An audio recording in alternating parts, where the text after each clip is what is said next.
like in that moment in the supermarket that I stand and I see these two brands and how to choose, I choose this brand.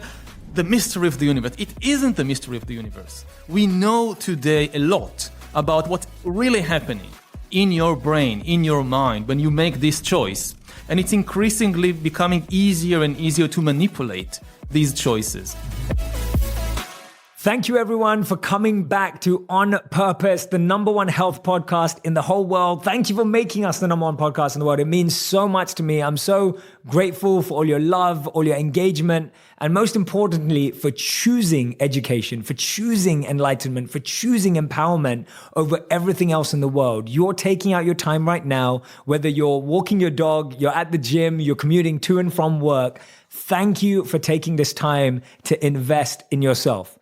Now, today's guest is someone that I've been looking forward to for such a long time. So I'm so happy. I'm so excited that he's finally here. His name is Yuval Harari. You've probably seen it in every bookstore in the world. If you travel at all, or if you ever walk into a shop, you will have seen it. His amazing international best-selling books, Sapiens, Homo Deus, and 21 Lessons for the 21st Century. He's also a 2-time winner of the Polonsky Prize, which he won in 2009 and 2012 for his originality and creativity. And today, we get to dive into his incredible mind and find all of these insights that he shared. Yuval, thank you so much for being here today. Yeah, it's great to be here. I'm grateful that you allowed me the opportunity. No, I'm so excited. I genuinely was so looking forward to this discussion because it's not only about the success of your books. What you've been speaking about in your books have dipped into so many different parts of mainstream culture.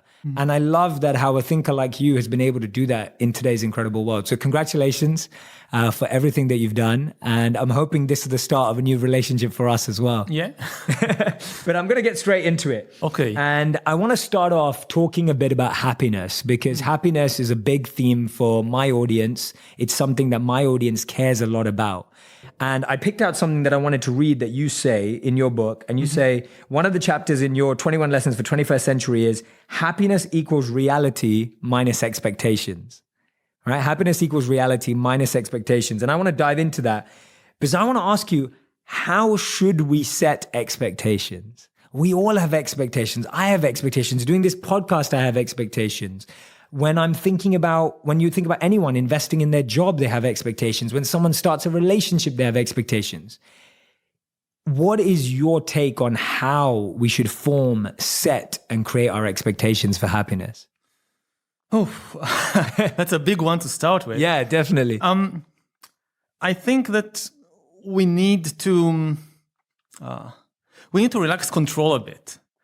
Not to say to ourselves, these should be my expectations. The first step is actually to familiarize yourself with what you already expect and with the internal processes that have generated these expectations.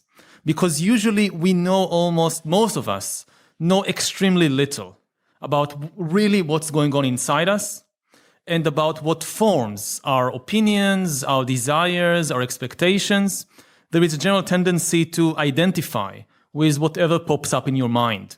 And we are encouraged a lot by our culture and by the key ideologies of the age, whether it's liberal democracy, whether it's capitalism, consumerism, to just identify with our inner voice, with our, all these slogans that just do what feels good, just connect to your heart and all these things. And people mistake it to mean just identify, just look inside you and the first thing that comes up, identify with that.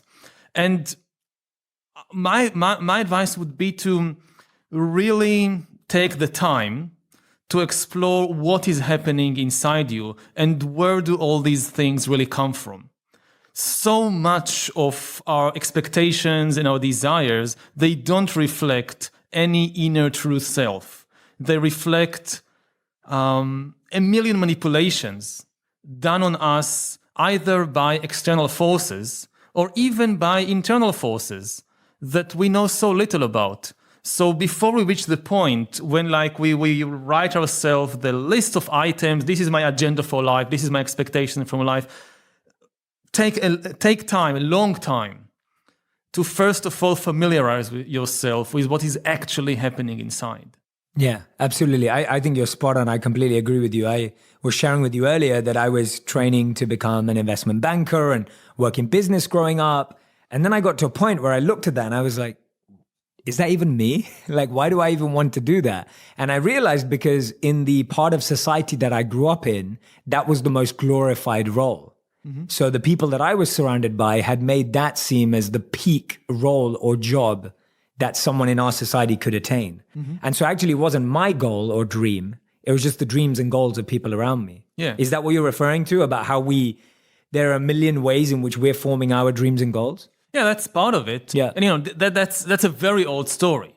Throughout human history, you're always influenced by your friends, your family, the culture around, and much of what people took to be their innermost desires and expectations, it actually came from outside. Mm-hmm. Today, it's even more extreme because we are increasingly acquiring technologies that enable external agents, whether corporations or government or whatnot, to really hack the human mind and hack the human brain and manipulate us in ways which were never possible before, which makes it's even more urgent than ever to really get to know yourself. The advice, know yourself, it's the oldest advice in the book. You go back thousands of years, you meet Socrates or Buddha or Confucius, this is what they'll tell you. Get to know yourself. It's the most important thing in life. But there is something new today. What's new today is that for the first time in history, you have real competition. If in the time of Buddha, you didn't make the effort to know yourself, I'm too busy, so you missed enlightenment. But you didn't face any competition out there because the kings and the aristocracy and the merchants in the time of Buddha, they couldn't get in your head. But today you have real competition. You may not have the time to get to know yourself because you're too busy. I'm too busy with the family, with the work, with whatever. But there are people who have the time and the money to get to know you. That's their business, to really get to know you. Their entire business model is based on that, or their entire political model is based on that. And so you now really have competition from these corporations and governments. And it's a very simple equation or a very simple idea. If they get to know you a little better than you know yourself, game over. They can manipulate and control you, and you will not even realize it because the easiest people to manipulate are the people who believe in free will. The people who believe that their thoughts and desires and expectations, they reflect some authentic inner self. And they don't question, is this really the case? Right. So how much does that person have free will? How much do you think a person does have free will? I would say, as a first approximation, extremely little. Okay. I mean, I don't want to delve too deeply into the argument about the theoretical possibility of free will. If you want, we can go there. I want to go wherever you want to go. But as a first approximation, I would say that even if you believe that free will is possible theoretically in some situations, you should at least acknowledge that 99% of decisions don't reflect your free will.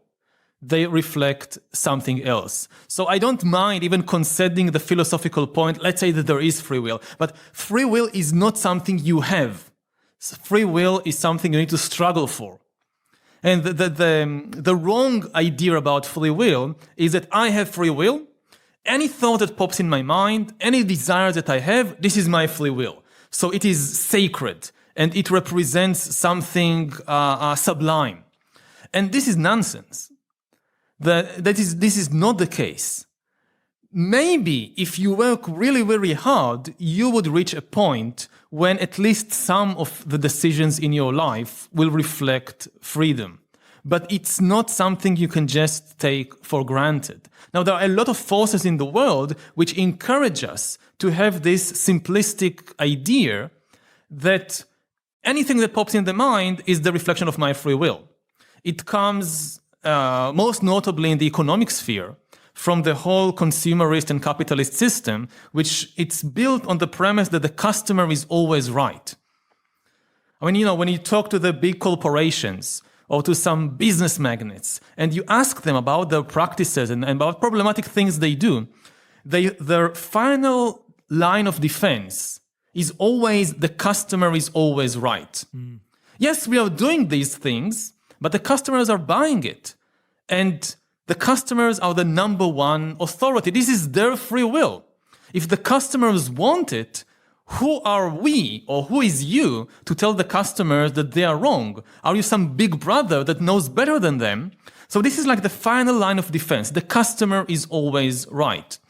And this is based in a way on the idea of free will, that the will of the customer represents this sublime, force that manifests itself through your desires. Like, I want this brand of cornflakes. Amazing. That's human free will in action. And it's the mystery of the universe manifests itself. Like in that moment in the supermarket that I stand and I see these two brands and how to choose, I choose this brand. The mystery of the universe. It isn't the mystery of the universe. We know today a lot about what's really happening in your brain, in your mind, when you make this choice.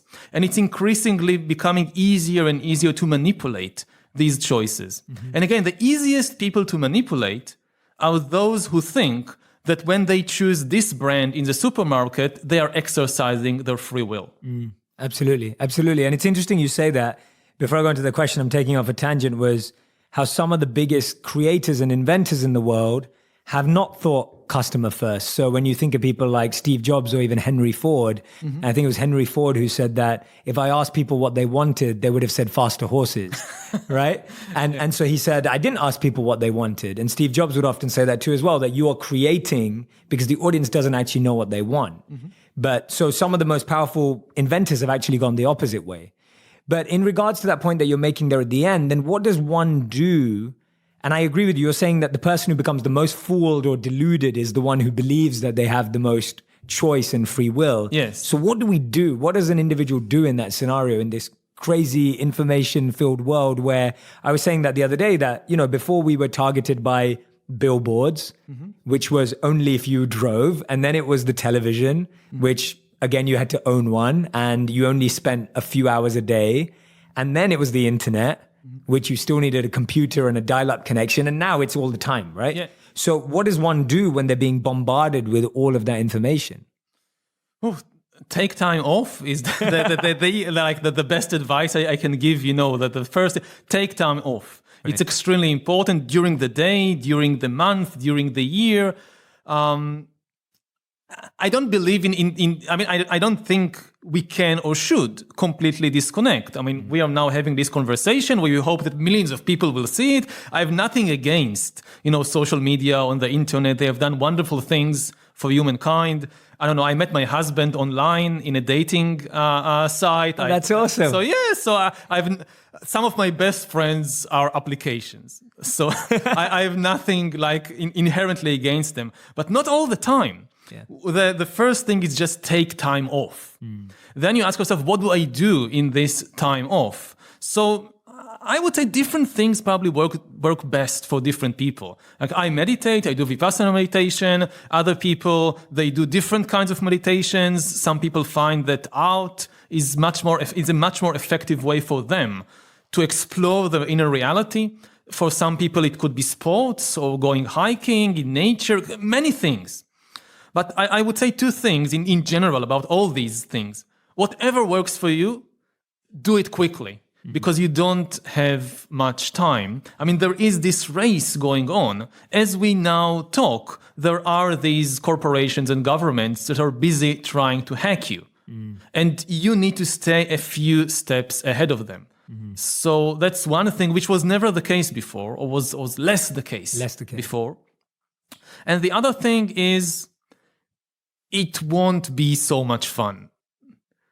Some people have this idea that a journey of inner exploration is a fun journey. Oh, I'll discover all these amazing things about myself and what a good person I am. And I will have these wonderful experiences of bliss and peacefulness and oneness with the universe. And sometimes it happens. I don't say it never happens, but a lot of that is painful experiences. It's boring experiences. Like you have like to go through a desert of boredom. I mean, one of the, I think, biggest obstacles for people today in the world of the 21st century. I don't know how it was, 2,000 years ago, but today I would say that the inability to deal with boredom is one of our greatest weaknesses. And in almost any meaningful journey, you have to go through boredom. Whether it's you're traveling to another country and you have to spend some time in the airport, or whether it's you're having a conversation with somebody. I found from my experience that if you're in a conversation that doesn't allow space for boredom, it will never reach anywhere. Interesting. Like if you meet, I now travel around the world and I meet these very powerful and famous and influential people. And the problem with powerful and famous and influential people, they don't have time. So if you get an hour with this person, then every minute should count. And boredom is the scariest thing, because if the conversation becomes boring, it's over. I don't have time for this nonsense. I have to run this company. I have to run this country. Boredom, you go bore somebody else with that. So true. I love that. And then what you find is that you're forced all the time think, what's the most interesting and important thing I can say? And then you usually reach out for the things you've already said a million times before, and they're effective. And both of you find yourself just exchanging these slogans, and you never reach anywhere new.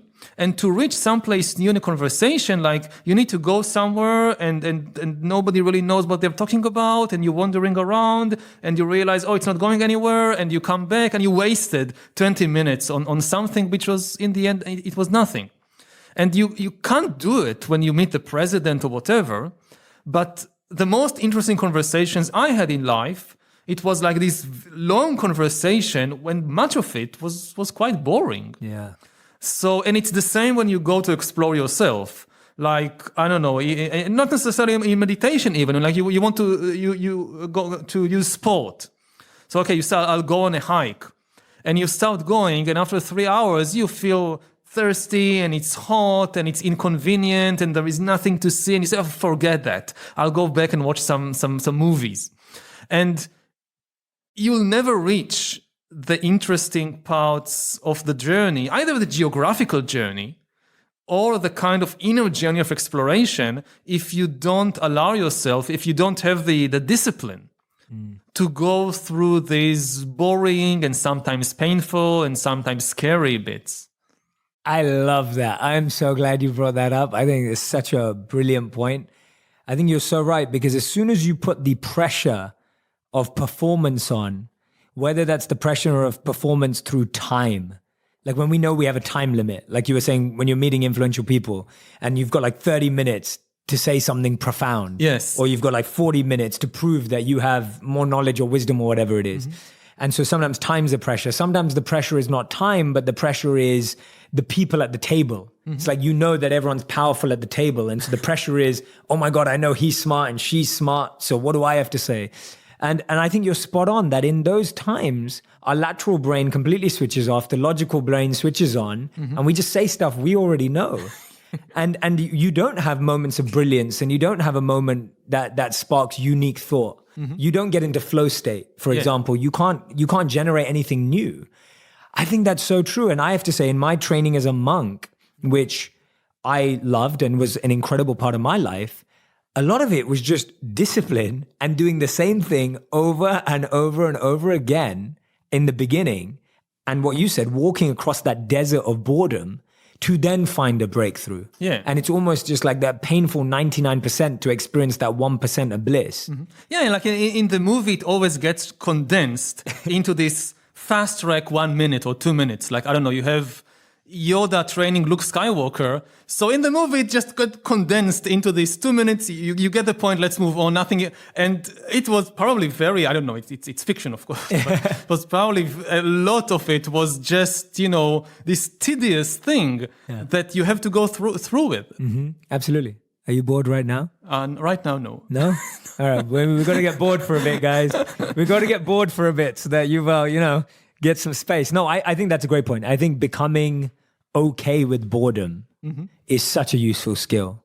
And I think you're spot on that in the journey of self-exploration or any journey. Yeah, I just came now from Silicon Valley, and what we just said is the greatest heresy possible in California in 2019, in LA in 2019, in San Francisco in 2019, to say, let's just give some space to boredom. Yeah. There is nothing more radical and subversive than I just saw that Reed Hastings some time ago said that Netflix's biggest enemy, he was asked who is the biggest competitor of Netflix, and the answer was sleep.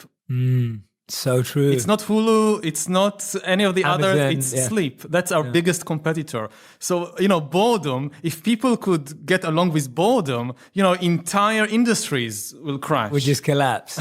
Yeah. No, it's so true. And the instant gratification industry, the instant excitement industry is thriving off that. We know that. That's obvious. There's so let's start here the boring movement. Yeah, let's start the boring movement here. I love it. This is the boring podcast. We're going to call it that. I love it. No, and it's true. I read a study that 80% of us pull out our phone in a crowd just to not feel lonely, right? Like not even to do anything. Just when we're walking through a crowd, we pull out our phone just so that we feel like we're doing something. And that pressure of always wanting to do something, just so high. No, I love that. I think that's such great advice. Find time this weekend to be bored, right? Be okay with boredom. Do you have you, and this, I don't expect you to have an answer. I'm just exploring it because I love the point you brought up. Do you have any ways of becoming more okay with boredom or letting there be moments in a conversation? Like, I'm sure when you went out on your first date with your husband, when you met through online dating, I mean, was there any boredom there, or were you like having to say stuff? Did you allow space for boredom? Because there's so much pressure when you date someone, right? I don't remember that it was boring. But yeah, there is definitely a lot of pressure in those situations. To be charismatic, to be attractive, not to bore the other person. It's the worst thing you can do. It was so boring. I mean, it's difficult. Again, I mean, I don't want to give like a single recipe. No. I mean, I do it, with my meditation practice. Sure. So you really familiarize. I mean, boredom is, it's an abstract idea. What does it actually mean? Yeah. What it actually means is our particular sensations in the body. Yeah. It's not an abstract. And when you actually observe, I mean, you see that they are extremely unpleasant. Like when you're bored, we tend to think about boredom as something like nothing happens. But actually, a lot of things are happening. There is a lot. It's not like severe pain. It's actually a more subtle kind of pain throughout your body, which many people find far more intolerable than the heroic severe pain that, again, I'll take an example just for meditation because I'm more familiar with it. But I know that a lot of people, when they sit for meditation and there is a strong pain, it's quite easy for them to deal with that. They're actually even enjoying it in a way because they feel, I'm doing something very important now. I'm getting over this pain, no gain, wonderful, pain is good. And then when boredom comes, it immediately breaks them. They can't deal with it because it's a very unpleasant feeling in the body. It's not abstract, but part of it, you don't feel heroic. You don't feel you're doing something important. You feel that you're wasting your time, that you're so little and insignificant. And especially people who say, come to whatever practice it is. Again, it could even be art, like you're learning to paint. And now I'm Picasso, I'm doing this great work of art and I'm having this autistic crisis, that's wonderful. But if you're just bored, you don't know how to deal with it. It's for most people, I think it's actually more difficult to deal with this subtle pain of boredom than with the heroic pain of some great crisis. Absolutely. I think you're spot on. That's, for me, when I'm bored, I use it as space to breathe properly. That's kind of what I do. When I'm just in a gap or I'm in a moment where I'm like, I'm a bit bored right now, and it's so easy to do the habit of just picking out my phone. And I know that, and I've noticed myself do that over and over again, that whenever I'm bored or there's a gap, I just take out my phone without any purpose, without any intention, without any goal. And so for me, I've stopped doing that and using that as a moment to breathe. There is actually something, when you pick up the phone, what actually happens in your body is that there is a little excitement. Maybe I get some email, maybe I got some like to my Facebook, whatever. And so the moment you pick up the phone, there is a rush, a small rush of excitement in the body. And actually, this is what makes it so addictive. People are addicted not actually to the phone.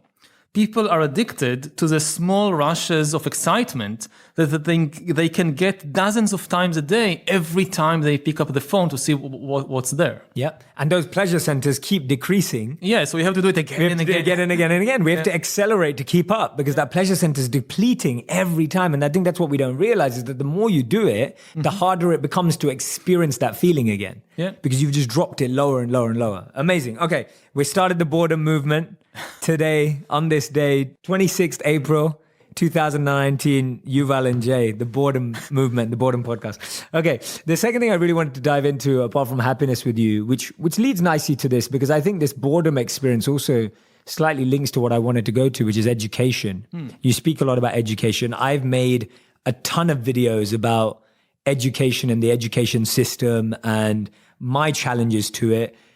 Just yesterday, I was talking to people about how, like, when we were educated, we were taught to believe we had to be good at everything. We were taught that you had to get an average grade at this and an average grade at that and an average grade at that. And you had to be equally good at history and science and math and English.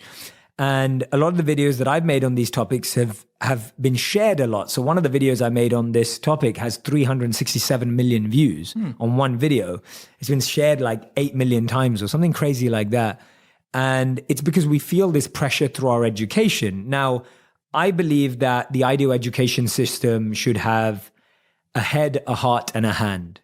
A head for critical thinking, a heart to understand, to experience, and then a hand to give, to serve, to make a difference. And you talk in your chapter about the 4 C's of critical thinking, communication, collaboration, and creativity. Yeah, that's not my idea. Yeah. I mean, it's like the experts in the field, they're increasingly talking about these 4 C's. Absolutely. So tell me about your thoughts on the education system and why you got fascinated with that and how you think that's impacted some of our mistakes we make now.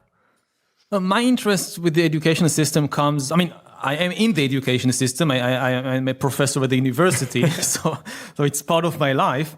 But now it's mostly from thinking about the coming revolutions, especially in the job market, that, again, we're in a unique situation in human history when for the first time we have no idea how the job market would look like in 20 or 30 years. That was never before the case in history. I mean, there are always things you couldn't predict about the world 30 years from now. You know, political revolutions, wars, plagues, economic crisis, nobody could ever predict that. But at least about the basic skills that humans will need in 30 years in order to get a good job and in order to support themselves and get along in life, we always had quite a good understanding of that. So if you lived 1,000 years ago in the Middle Ages in some small village, and so people didn't know who would be the king in 30 years. People didn't know there might be a plague or an earthquake, who knows.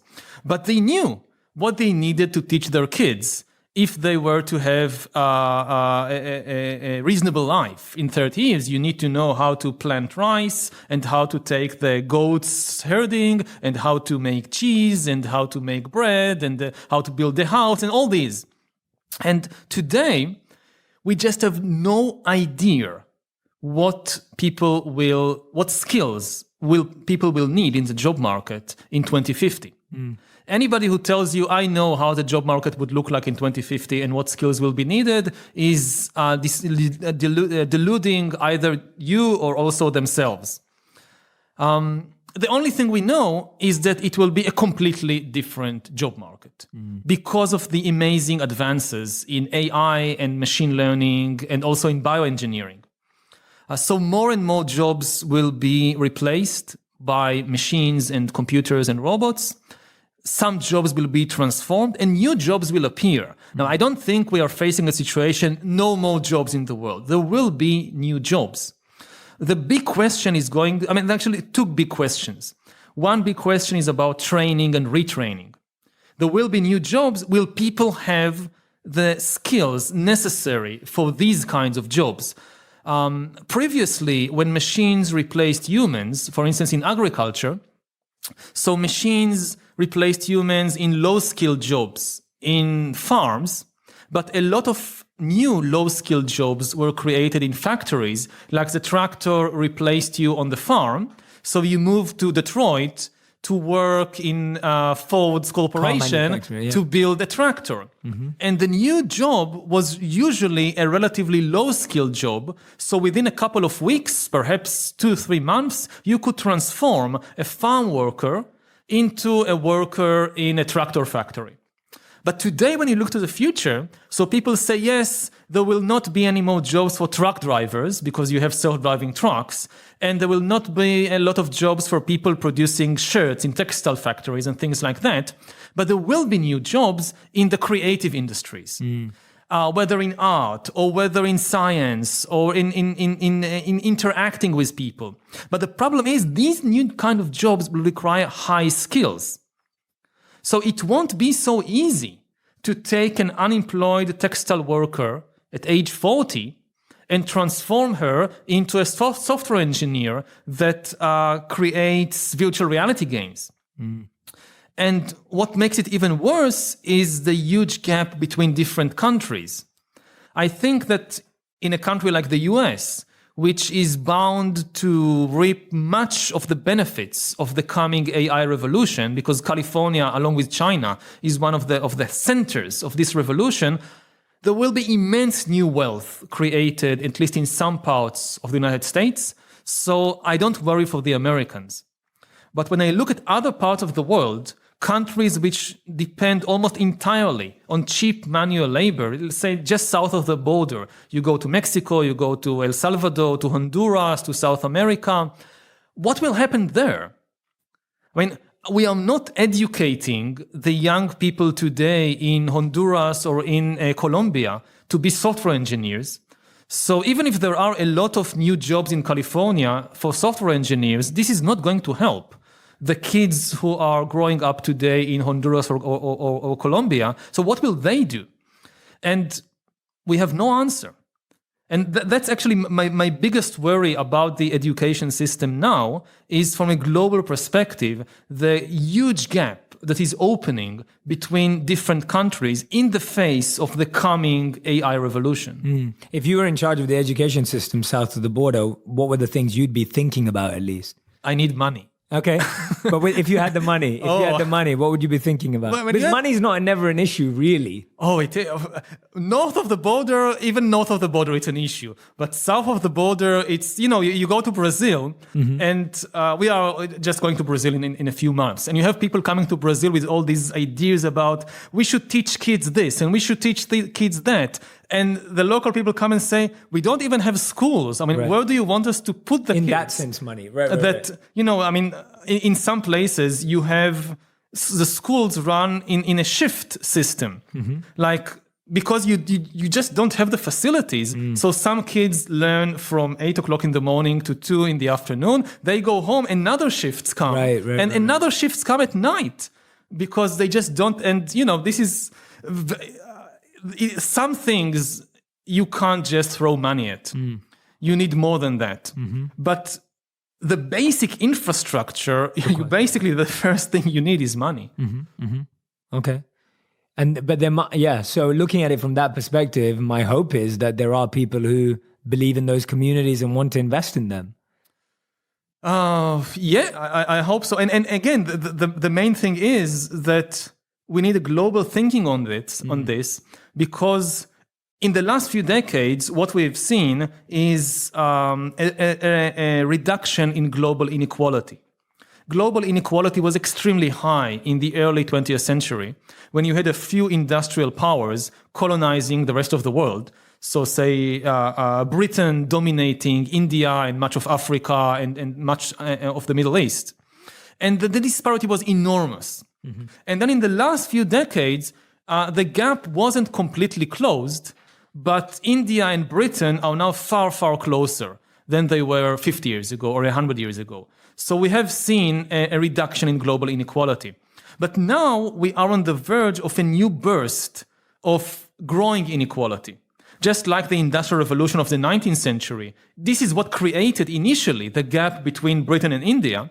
So now you have the AI revolution concentrated in just a few countries. The USA and China are leading the race. You have a few other countries which joined the race. Most countries are far behind. And the economic consequences will be enormous. So the danger is that what we have seen a century ago will come back. And then it's not just a question, say, of people in Brazil, rich people in Brazil, caring about poor people in Brazil and investing in their education and healthcare and so forth. There won't be enough resources in Brazil, or maybe not Brazil, but some other countries.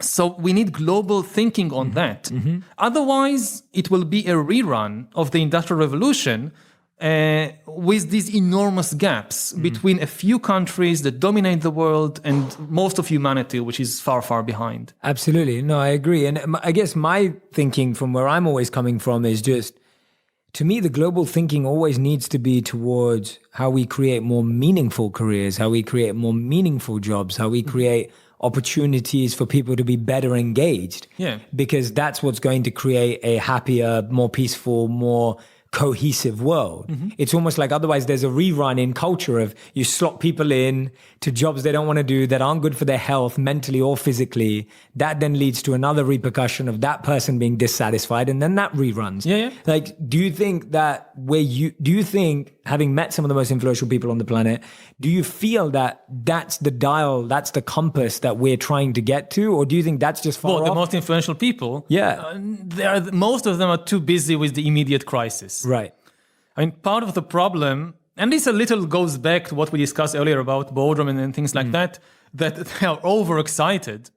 And I mean, I can understand them. I mean, I'm lucky I don't have a country to run.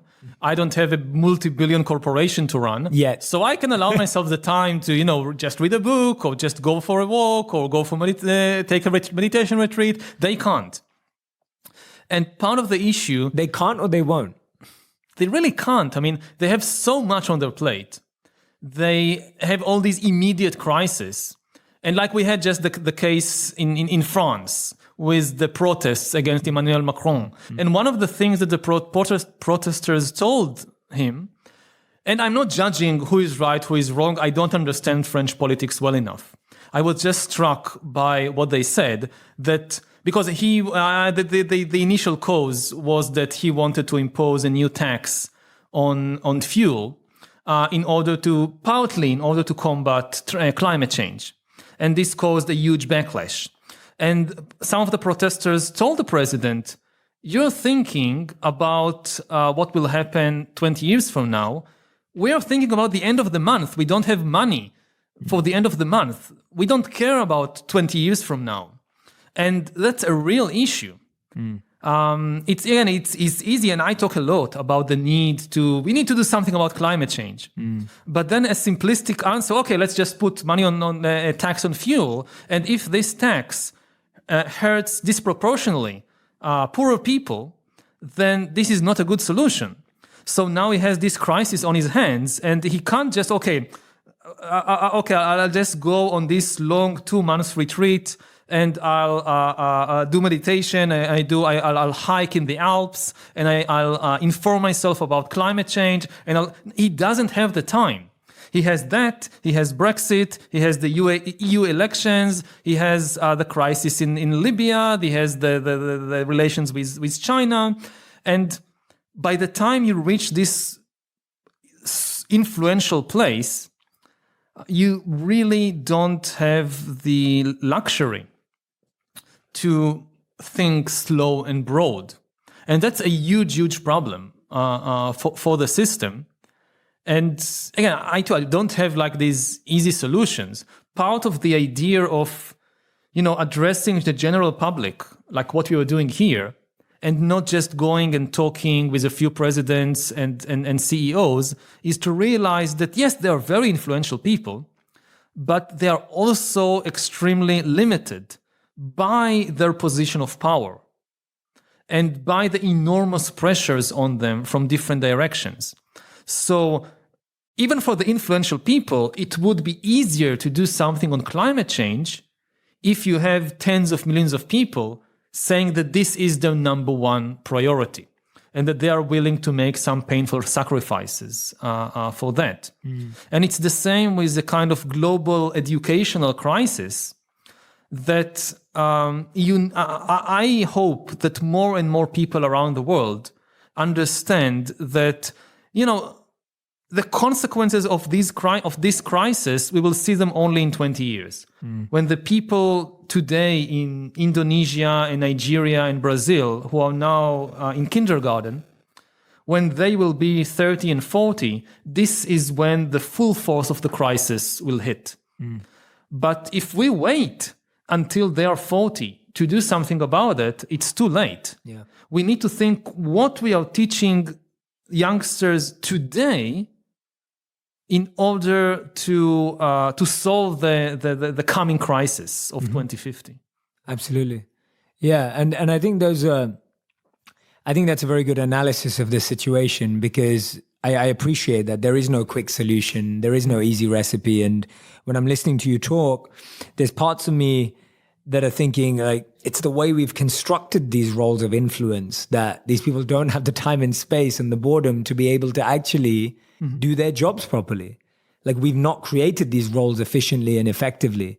And at the same time, the responsibility on each and every one of us listening and watching right now to actually become change makers ourselves, to be someone who takes responsibility for action, to be a part of the solution, to actually step up and say, no, this is a priority and we need to go in that direction. I think that is, even though it's not a quick recipe, I think it's a good wake-up call. I think it's a good wake-up call that can make us all aware that we can't just wait for this to be solved from the top. Yeah, because that's not really going to happen. Especially assuming that a lot of our viewers and listeners are in the United States, then America is still the most powerful country in the world, economically, militarily, politically. So Americans can do more than the citizens of any other country. And there is still, this expectation that America will be the leader of the world. In recent years, it's been going in the opposite direction. That it's really, I think that's very unfortunate, abdicating, willingly abdicating its role as leader of the world. For decades, both from the right and left, Republicans, Democrats, what was common to all the spectrum of American political system was that they intentionally saw themselves as the leaders of at least the free world. And then in the last few years, America comes and says, no, we don't want this job anymore. For us, America first. We need to, first of all, think about ourselves and our own interests. And nobody wants to follow a leader whose motto is me first. So the rest of the world, is now, some countries are trying to step up and fill the vacuum. So in climate change, now China is becoming or tries to depict itself as the leader of the world in trying to combat climate change. But then in other areas, it's definitely not like that. So in this moment of real crisis in human history, we find the world without a leader. And this is something that people in the US can do more about than in any other place, because still the US is kind of the almost natural leader for humanity, because it is still the most powerful country in the world. Other countries, of course, have to step in, and it would be good to have a world which is less unipolar, when we can't just trust a single country to do everything all the time. Yeah, definitely.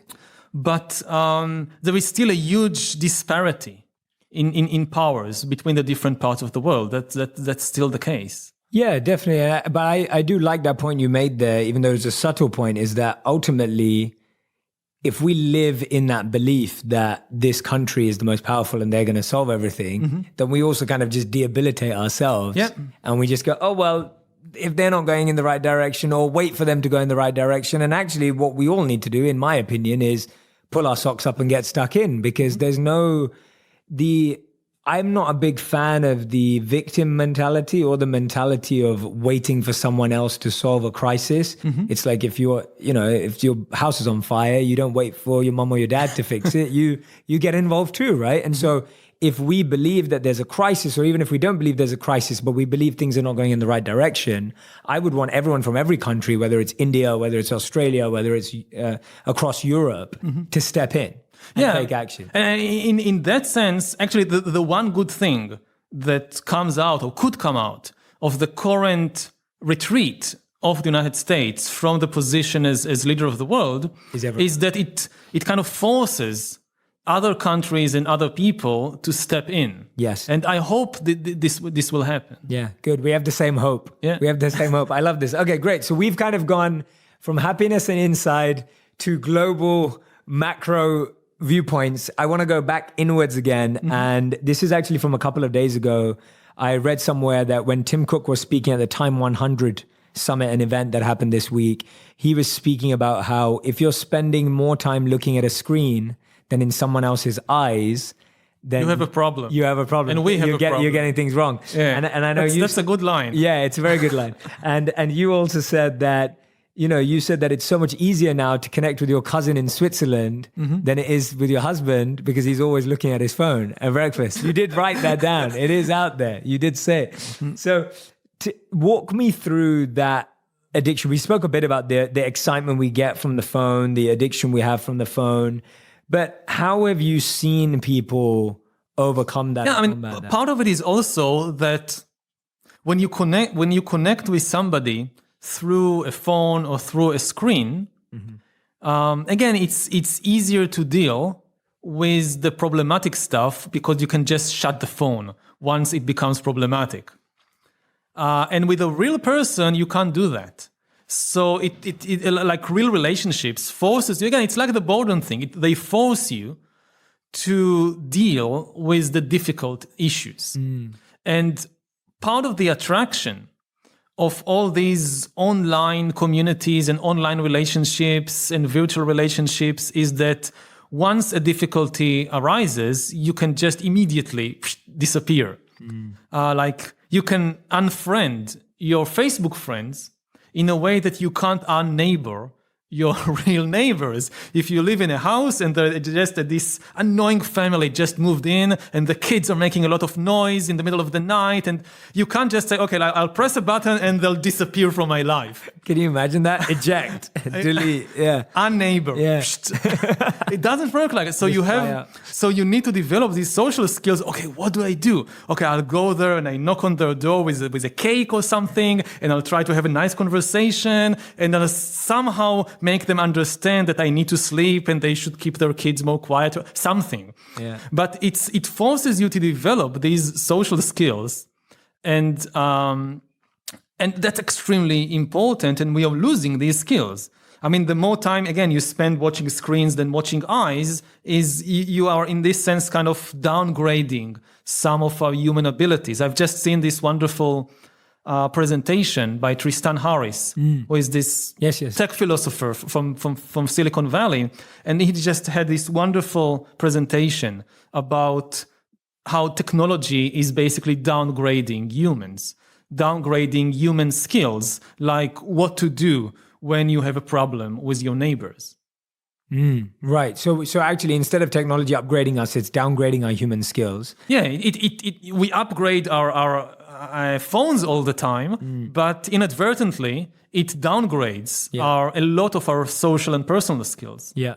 And which ones do you think are the biggest ones that we're losing? So one of them is, deleting our neighbors. And yeah, I completely agree with you. What are the other ones that we're losing out on that we can be aware of? So anyone who's listening and watching right now, how can they become more aware of the types of skills we're losing? Because sometimes I don't think it's as obvious to us because everyone's on their phone. Our careers are now digital. Yeah. We just talked about AI and the rise of technology in every area of our lives, whether it's work, health. Like your dentist now wants you to use a toothbrush that can notify them when something goes wrong in your tooth, right? Yeah. So it's like all parts of our lives are becoming automated and systemic. So how can we become more aware of the skills we're losing, or which ones are those top skills that we're losing? Well, many of the top skills are social, of dealing with other people. So another example, which is now gets a lot of attention, and there is a lot of talk about this, is all the issue of filter bubbles. Okay. That people kind of lock them, or even inadvertently, the algorithms, the Facebook algorithms, the Twitter algorithms, the YouTube algorithm that gets to know us, increasingly show us videos or articles or opinions which are aligned with our own opinions. And we think that the entire world thinks like me. Like, I don't know, I'm a Democrat and I don't know any Republicans, and I never see any Republican videos. And then when Trump wins the election, I can't understand, how could it be? There are no Republicans. So who voted for him? It's all the people not in your filter bubble who voted for him. And what we are losing is the ability to engage with opinions, with people who think differently from us. Now, one crude way of trying to fix that at least some corporations like Facebook tried to do, is every now and then show you an article from a different side of the political spectrum. But this didn't work because it only made people even more angry. Because it wasn't in a situation when you can really engage with the people behind it. Like you have your view in the world, and you read something from another perspective, and you become very angry. Who are these stupid people who think like that? And it actually made things even worse. Now again, a century ago, if you lived in some small town, then the situation was such that you all the time encountered people who think differently from you, because the community was made of different viewpoints, and you had to develop these skills of how to engage with and how to cooperate. And part of what technology is doing is that it downgrades these skills, and it makes life easier. Yeah, I mean, it's all these things which are difficult and uncomfortable to do, like having a real conversation with somebody who thinks differently. And it's just so much easier just to talk with the people who think like me. Totally. Absolutely. Yeah. And it's that principle of like non-judgment, being able to view, observe, and entertain a thought without judging it. Yeah. And that becomes extremely hard right now. There was a great study by MIT where they showed two people's networks, and he was looking at their online network and saying which one is more creative and impactful and innovative. And it was employee A and it was employee B and their Twitter networks.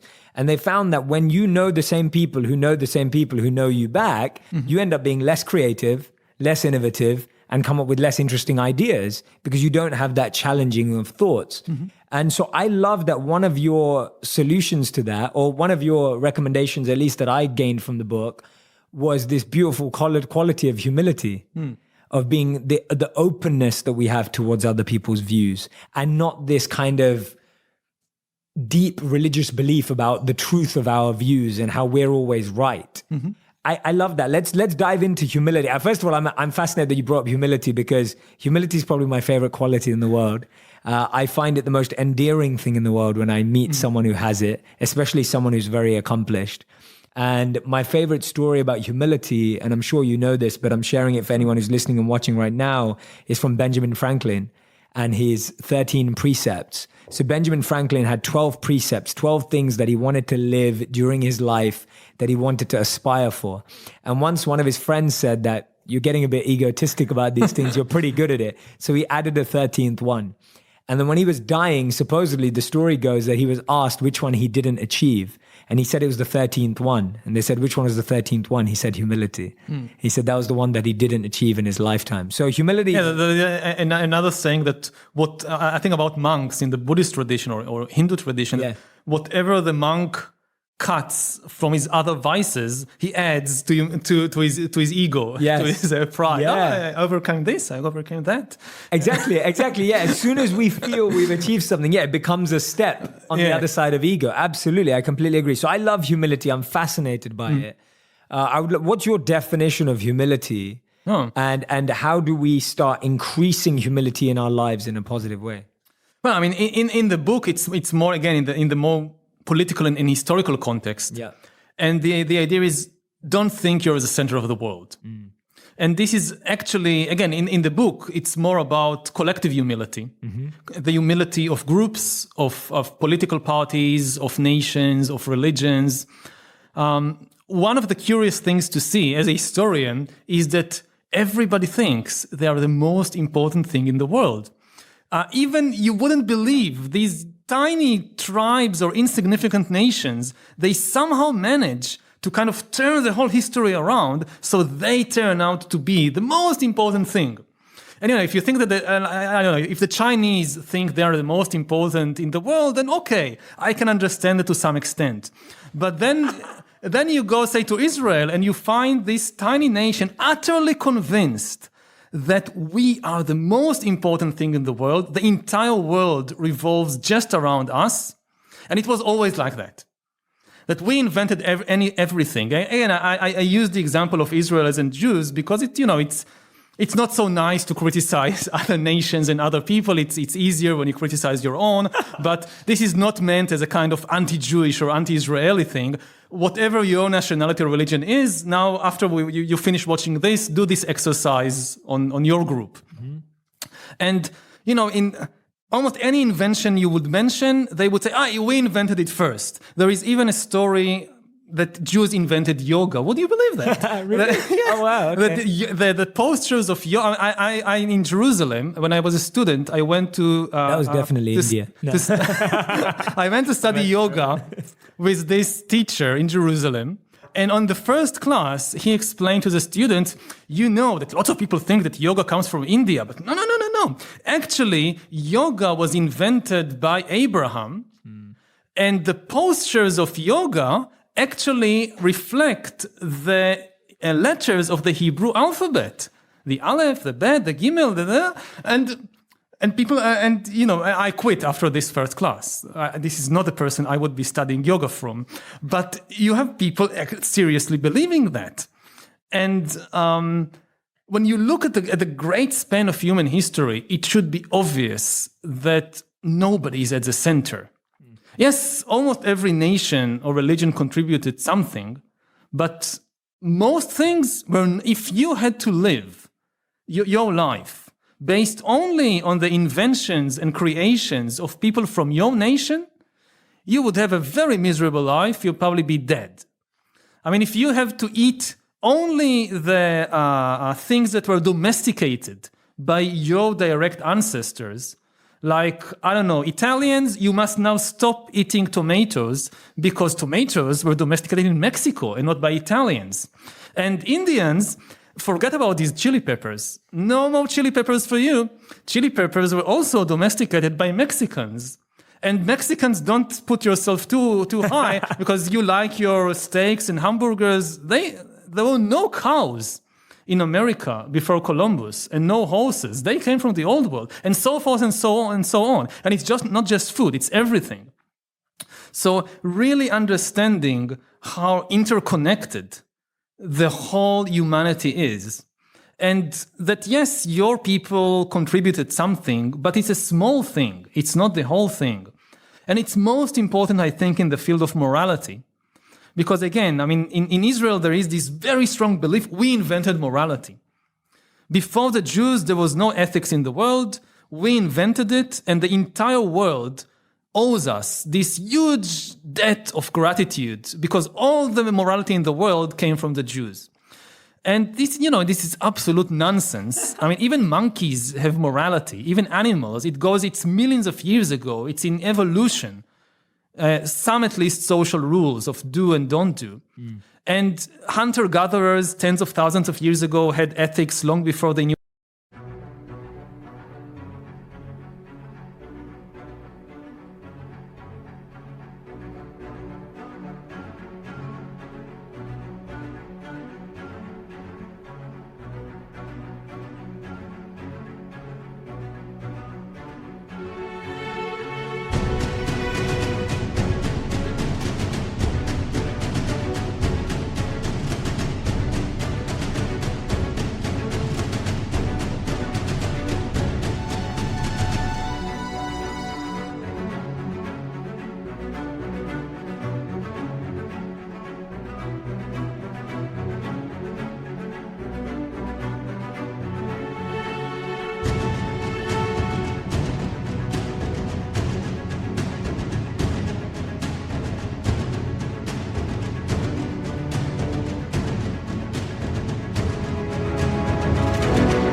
anything about the Bible. People in India, in China, in Australia had extremely wonderful ethical systems, in many ways much better than anything that came out of the Judeo-Christian tradition long before they knew anything about the Bible. So yes, Jews contributed some things, but don't let it go to your head. You are not so important. What a beautiful message to end on that message. I love that message. I think it's incredible. If we all looked at our wardrobes, our kitchens, our refrigerators, our homes, our cars, we'd notice that it was inspired by the globe. It was never one or the other. It was never just one place or one country or one region. I think it's such a beautiful message. I have so many more questions I want to ask you. I hope we're going to do this again on nationalism, competition, and a billion other things. But we end every interview with what we call the final 5 quick fire, rapid fire questions. Okay. So these are 1 to 3 word answers. 1 to 3 words. Okay. Yeah, or 1 sentence maximum. 1 sentence. So this is number 1. What is the biggest mistake we make as humans? 1 word, 3 words, 1 sentence max. Underestimate our stupidity. Nice. I love it. Okay. Question number 2. What is the best advice you've ever received? Observe your breath. Nice. Number 3. What is the worst advice you've ever received? Just follow your heart. Nice. Okay. Number 4. What's the one thing you want to learn this year, or you're trying to learn this year?